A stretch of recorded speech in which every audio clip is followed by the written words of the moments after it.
Champions ট্রফির পর দ্বিপাক্ষিক সিরিজে বছরের প্রথম ওয়ানডে ম্যাচ, সেখানেও ঝলমলে বছর জুড়ে টি-20 ক্রিকেটের রাজ করা তানজিদ তামিম। ওপেনিং স্লটে ভরসাটা দিনকে দিন বাড়িয়ে চলেছেন এই জুনিয়র তামিম।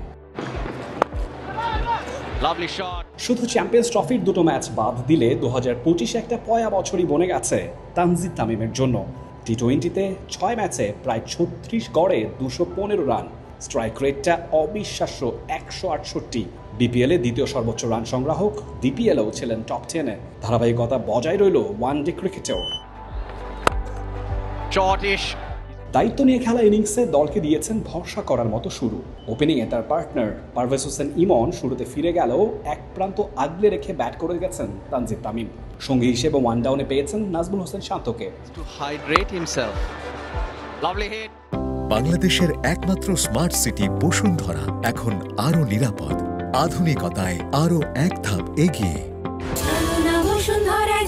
71 রানের জুটিতে দলকে শুধু নিরাপদ আশ্রয় নয়, লঙ্কান বোলারদের মনোবলটাও অনেকখানি ভেঙে দিচ্ছিলেন। তবে তারপরই বেশ কটা উইকেটের পতন।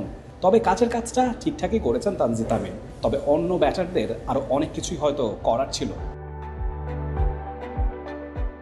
9-4 আর 1 ছক্কায় 61 বলে করা 62 রানের ইনিংসটা হয়তো আরও অনেকখানি লম্বা হতো যদি না ওয়ানিন্দু হাসারাঙ্গার বলে দুর্দান্ত ক্যাচটা জানিত লিয়ানাগে লুফে না নিতেন। ইনিংসটা লম্বা হলে হয়তো ভয়ের কারণ ছিল না বাংলাদেশের। কলম্বোর প্রেমাদাসা স্টেডিয়াম থেকে Rifat Tanvir Rafi, T Sports. For more updates, subscribe to our YouTube channel and click on the bell icon. Follow us on Facebook and Instagram. Download T Sports app to enjoy exciting games and highlights.